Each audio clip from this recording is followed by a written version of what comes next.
வளர்த்துக் கொள்ளலாம். அதை யாருக்கும் எந்த மார்க்க கருத்தும் இல்லை. தமிழ்நாட்டில் இந்தி சொல்லித்தரப்படுகிறது. இந்தி பிரச்சார சபை இருக்கிறது. அதே போல கேந்திரிய வித்யாலயாவில் இந்தி சொல்லித்தரப்படுகிறது. தனியார் பள்ளிகளில் சிபிஎஸ்இ பாடத்திட்டத்தில் இந்தி சொல்லித்தரப்படுகிறது. இதை யாரும் பெரிய அளவில் எதிர்க்கவில்லை. ஆனால் அரசு ஒரே தேசம் ஒரே மொழி என்கிற ஒரு நிலைப்பாட்டை எடுத்து அதை திணிக்க பார்க்கிறது. இந்தியாவில் பல மொழிகளை பேசக்கூடிய பல தேசிய இனங்கள் உள்ளன. இவர்களின் செயல் திட்டம் என்பது பல பத்தாண்டுகளுக்கு பிறகு இந்தியாவில் ஒரே மொழியை பேசக்கூடிய மக்களை உருவாக்க வேண்டும் என்பதுதான். இந்தியே இந்த தேசத்தின் ஒற்றை மொழியாக இருக்க வேண்டும் என்று அவர்கள் முயற்சிக்கிறார்கள். இதை அவர்கள் மறுக்க முடியாது. ஒரே தேசம் ஒரே கலாச்சாரம் என்பது அவர்களின் நிலைப்பாடு என்பதைப் போல ஒரே தேசம் ஒரே மொழி என்பதும் அவர்களின் நிலைப்பாடு. இந்த திணிப்பை எதிர்க்கிறோம். இது ஏற்புடைய கருத்தில் தமிழ்நாட்டுக்கு மட்டும் நாம் சொல்லவில்லை. இந்தியாவில் எந்த மாநிலத்தின் மீதும் இந்தி அல்லாத பிற மொழி பேசக்கூடிய மக்களின் மீது இந்தியை கற்றுக்கொள்ளுங்கள், இந்தியை பேசுங்கள் என்று வற்புறுத்துவது ஏன்? தமிழ் பிராந்திய மொழி என்றால் இந்தி பிராந்திய மொழி இல்லையா?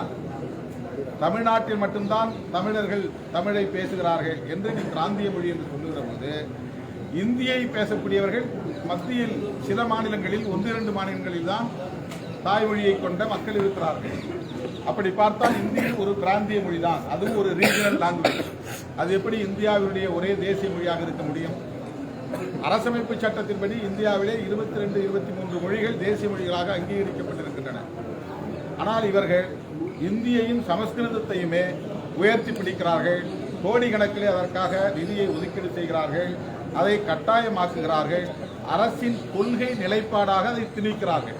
ஒரு தனியார் பள்ளியிலே இந்தியை கற்றுக் கொடுப்பது என்பது வேறு, அரசே அதை ஒரு கொள்கையாக வரையறுத்து திணிப்பது என்பது வேறு.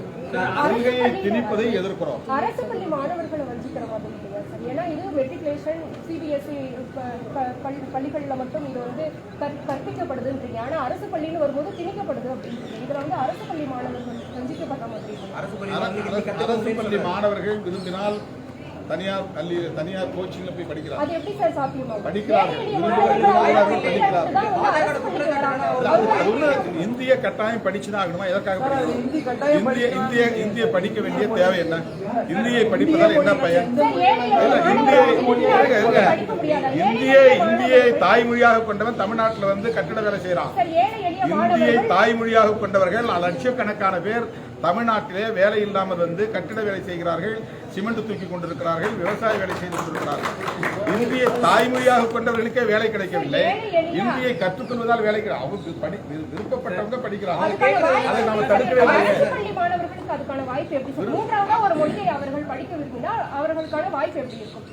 மூன்றாவதாக படிக்காதவர்கள் யாரும் விரும்பவில்லை. விரும்புகிறவர்கள் படிக்கிறார்கள். படிக்கிறார்கள், முடிந்தவர்கள் படிக்கிறார்கள். அது ஒன்றும் கட்டாயம் இல்லை. தமிழிலேயே படித்து தமிழிலேயே ஐஏஎஸ் எழுதி தமிழிலேயே ஆட்சி நிர்வாகத்தையும் செய்தவர்கள் ஏராளமானவர்கள் இருக்கிறார்கள். தமிழ் படித்தால் ஐஏஎஸ் ஆக முடியாது, ஐபிஎஸ் ஆக முடியாது என்ற நிலையெல்லாம் கிடையாது. எனவே மும்மொழி கொள்கை என்பது அவர்களின் ஒரே மொழி ஒரே தேசம் என்கிற நிலைப்பாடாக இருப்பதால் தான் அதை நாங்கள் சமர சிக்ஷா அபியான் திட்டத்தை தொடர்ந்து நேற்று வந்து நடத்துறேங்க. எங்க இடத்துல ஒருத்தர் நடத்த துவங்கி இருக்கிறாரு. இன்னும் அதுக்கு வந்து பேர் மட்டும்தான் அறிவிச்சிருக்கிறாங்க. எங்க இடங்கிறதுனால என் பேரை பயன்படுத்துறாங்க, அவ்வளவுதான். நாங்க வந்து அது ஒரு பிரைமரி ஸ்கூலுக்கான ஒரு அது இன்னும் நாங்க ஆரம்பிக்கவே இல்லை. ஒரு அனௌன்ஸ்மெண்ட் பண்ணாங்களே தவிர அவரு வந்து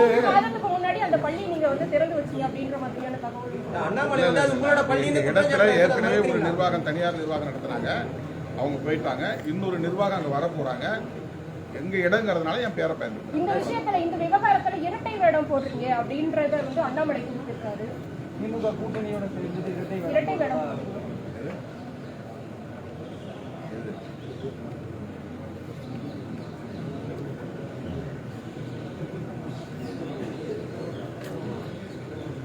அண்ணாமலை பரபரப்புக்காக ஒவ்வொரு நாளும் ஒவ்வொன்றை பேசிக் கொண்டிருக்கிறார். அவருக்கு வந்து ஊடக கவன ஈர்ப்பு ரொம்ப முக்கியமானதாக இருக்கிறது. ஒரு நாகரிக அணுகுமுறை என்பதை முற்றாக தவிர்த்துவிட்டு யாரையும் எப்படியும் விமர்சிக்கலாம் என்கிற ஒரு நிலைப்பாட்டை எடுத்து அவர் அரசியல் செய்கிறார். அவருடைய அணுகுமுறை என்பது வியப்பாக இருக்கிறது. இரட்டை வேடம் போட வேண்டிய ஒரு நிலை எனக்கு இல்லை. எங்கள்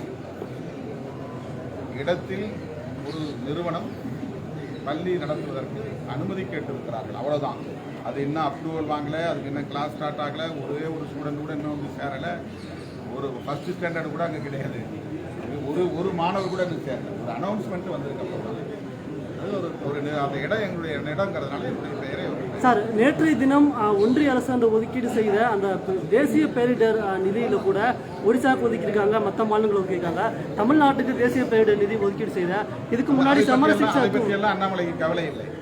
இந்த அரசுக்கு, தமிழ்நாட்டு மாநிலத்துக்கு இந்திய ஒன்றிய அரசு சமக்ரா சிக்ஷா அபியான் அந்த கல்வி திட்டத்திற்கு ஒதுக்க வேண்டிய நிதியை ஏன் ஒதுக்கவில்லை? இதற்கு உண்மையிலேயே மாணவர்கள் மீது அக்கறை இருந்தால், அந்த மாணவர்களின் நலனில் அவருக்கு பொறுப்பு இருந்தால், இந்திய ஒன்றிய அரசு தமிழ்நாடு அரசுக்கு தர வேண்டிய நிதியை கேட்டு தர வேண்டும். அதுக்கெல்லாம் அவர் குரல் கொடுக்கல. அதே மாதிரி தனியார் நிறுவனங்கள், இப்போ லயோலா போன்ற சிறுபான்மை சமூகத்தை சார்ந்தவர்கள் நடத்துகிற கல்வி நிறுவனம் விளிம்பு நிலை மக்களுக்காக நடத்தப்படுகிற கல்வி நிறுவனங்களாக இருக்கின்றன. இதில் நிறைய SC/ST மாணவர்கள், மைனாரிட்டி சமூகங்களை சார்ந்த மாணவர்கள் வாய்ப்புகளை பெற்று படித்து வருகிறார்கள். இந்த மாதிரியான கல்வி நிறுவனங்களுக்கு முறையாக நிதி வருவதில்லை. போஸ்ட் மெட்ரிக் ஸ்காலர்ஷிப் SC/ST மாணவர்களுக்கு, OBC மாணவர்களுக்கு, மைனாரிட்டி சமூகங்களை சார்ந்த மாணவர்களுக்கு தரப்படுவதை நிறுத்துகிற முயற்சியில் தொடர்ந்து ஈடுபட்டு வருகிறது. ஒவ்வொரு ஆண்டும் குறைத்துக் கொண்டே வருகிறது இந்த பாஜக அரசு. இவர் உண்மையிலேயே அக்கறை உள்ளவர்களாக இருந்தால், ஏழை மாணவர்களுடைய கல்விதான் முக்கியம் என்று கருதி இருந்தால், அவங்க ஹிந்தி படிக்கணும்னு கவலைப்படுறவர் அவங்களுக்கு போஸ்ட் மெட்ரிக் ஸ்காலர்ஷிப் வாங்கி தரணும் ஏன் கவலைப்படலை? அதை பற்றி என்னைக்கு இவர் குரல் கொடுத்திருக்காரு? இவருடைய பிரதமர்கிட்ட போய் அதை பற்றி என்னைக்காவது மனு கொடுத்துருக்கிறாரா? நாங்கள் மனு கொடுத்துருக்கோம்.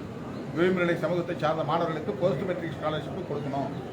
அதில் கல்வியில் கூட போஸ்ட் மெட்ரிக் ஸ்காலர்ஷிப் கூட வருமான வரம்பு விதிக்கிறாங்க. அதில் EWS எக்கனாமிக்கலி வீக்கர் செக்ஷன் என்கிற முன்னேறிய சமூகத்தை சார்ந்த மாணவர்களுக்கு 8 லட்சம் ரூபா வருமான வரம்பு. 8 லட்சத்துக்கு மேலே போனால் தான் போஸ்ட் மெட்ரிக் ஸ்காலர்ஷிப் இல்லை. ஆனால் OBC மாணவர்களுக்கு வருமான வரம்பு போஸ்ட் மெட்ரிக் ஸ்காலர்ஷிப் வாங்குறதுக்கு வெறும் 2 லட்சம் ரூபாய். 2 லட்சத்துக்கு மேலே ஒருத்தர் சம்பளம் வாங்குறான், ஆண்டு வருமானம் வாங்குறான்னா அவன் பிள்ளைக்கு போஸ்ட் மெட்ரிக் ஸ்காலர்ஷிப் கிடையாது. SC/ST மாணவர்களுடைய பெற்றோரின் ஆண்டு வருமானம் 2.5 லட்சமாக இருந்தால் அதற்கு மேலே வாங்கக்கூடியவர்களுக்கு போஸ்ட் மெட்ரிக் ஸ்காலர்ஷிப் கிடையாது. இவ்வளவு மோசமான வருமான வரம்பை வைத்திருக்கிற மோடி அரசிடம் போய் அண்ணாமலை கேட்க வேண்டியது தானே. இந்த OBC மாணவர்கள் இந்து சமூகத்தை சார்ந்த மாணவர்கள் தானே அதிகம் இருக்கிறாங்க. SC/STல இந்து சமூகத்தை சார்ந்த மாணவர்கள் தானே இருக்கிறாங்க. அவங்களுடைய வருமான வரம்பை OBC மாதிரி 8 லட்சத்துக்கு உயர்த்தினால் என்ன? அவங்களாம் ஏழை மாணவர்கள் தானே. அவங்களுக்கு போஸ்ட் மெட்ரிக் ஸ்காலர்ஷிப் கொடுக்கக்கூடாது என்பதற்காக சூழ்ச்சி செய்யக்கூடிய இந்த பாஜக பாசிச அரசு போஸ்ட் மெட்ரிக் ஸ்காலர்ஷிப் தருவதற்கு இவ்வளவு பெரிய டிஸ்கிரிமினேஷன், பாகுபாடு வச்சிருக்கு. முன்னேறிய சமூகத்தில் பிறந்த மாணவர்களுக்கு வருமான வரம்பு 8 லட்சம். ஆனால் ஏழை எளிய SC/ST OBC மாணவர்களுக்கு வருமான வரம்பு 2 லட்சம், 2.5 லட்சம். இந்த பாகுபாட்டை களைவதற்கு இந்த பாஜக என்ன செய்திருக்கிறது? இந்த அண்ணாமலை போன்றவர்கள் என்ன குரல் கொடுத்திருக்கிறார்கள்?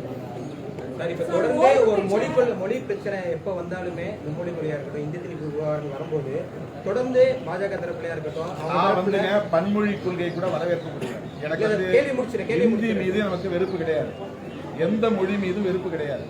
அன்னை தமிழை காப்போம், அனைத்து மொழிகளையும் மதிப்போம் என்று முழங்கியவர்கள், முழங்கிக் கொண்டிருப்பவர்கள் விடுதலை சிறுத்தைகள். எங்களுக்கு எந்த இனத்தின் மீதும் எந்த மொழியின் மீதும் வெறுப்பு இல்லை.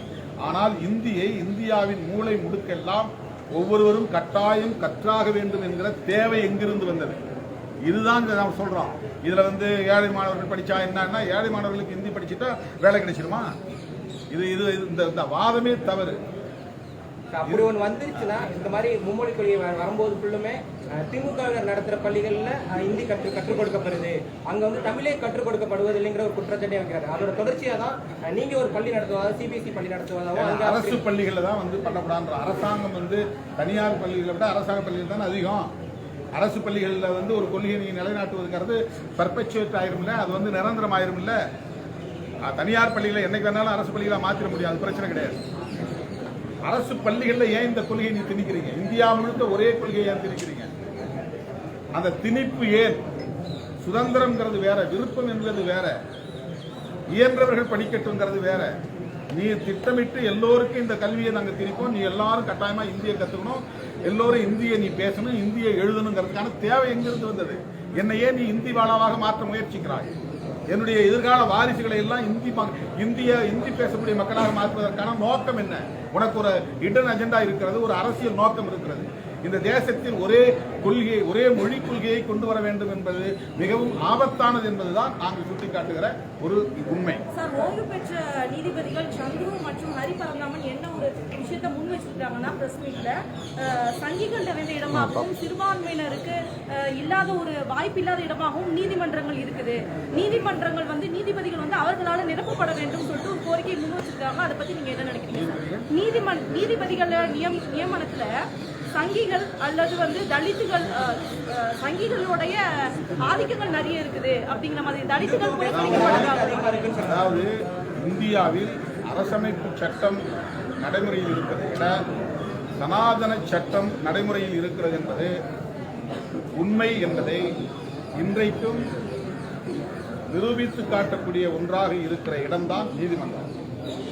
நீதிமன்றத்தில் நீதிபதிகள் நியமனங்களில் ஓபிசி சமூகங்களை சார்ந்தவர்கள் கூட 1% இல்லை என்பதுதான் உண்மையாக இருக்கிறது. SC ST நினைத்து கூட பார்க்க முடியாத ஒரு நிலை இருக்கிறது. நாடு விடுதலை பெற்று 75 ஆண்டுகளை கடந்த நிலையிலும் 21ஆம் நூற்றாண்டை நோக்கி நாம் போய்கொண்டிருக்கிற சூழலிலும் ஜனநாயகமே உலகம் முழுவதும் பரவியிருக்கிற சூழலிலும் கூட இந்தியாவில் உயர்கல்வி நிறுவனங்களிலும் நீதிமன்றங்களிலும் ஒரு குறிப்பிட்ட உயர் சாதியை சார்ந்தவர்கள் மட்டுமே கோலோச்ச முடியும் என்கிற நிலை இங்கே நீடிக்கிறது. இதுதான் இந்த மண்ணில் இன்றைக்கும் அரசமைப்பு சட்டம் 10% கூட நடைமுறைக்கு வரவில்லை. 90% சனாதன சட்டமாக இருக்கிற மனுஸ்மிருதியே இங்கு ஆட்சி நிர்வாகத்தில் இருக்கிறது என்பதை அவை உறுதிப்படுத்துகிறது.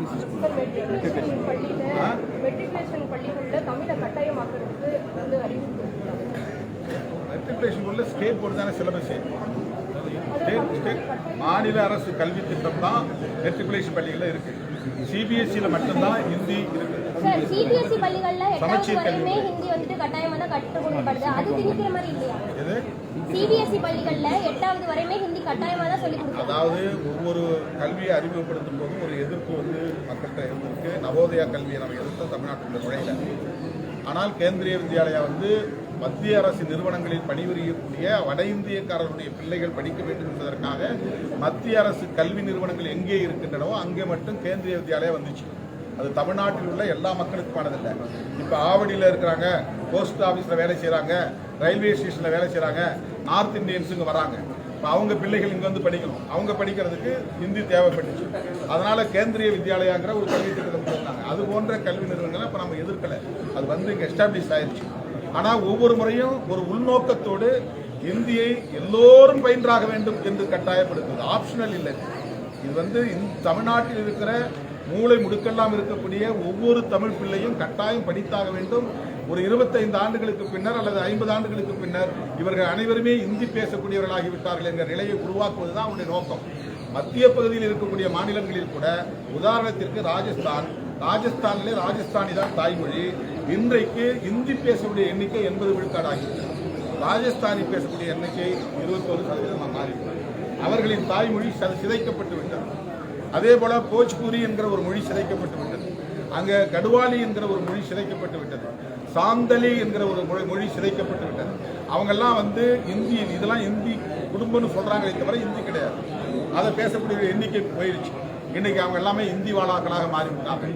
தமிழர்களையும் இந்தி வாழாக்களாக மாற்றுவதுதான் அவர்களின் நோக்கம் என்பதால் அதை நாங்கள் சுட்டிக்காட்டுகிறோம், அதை எச்சரிக்கிறோம்.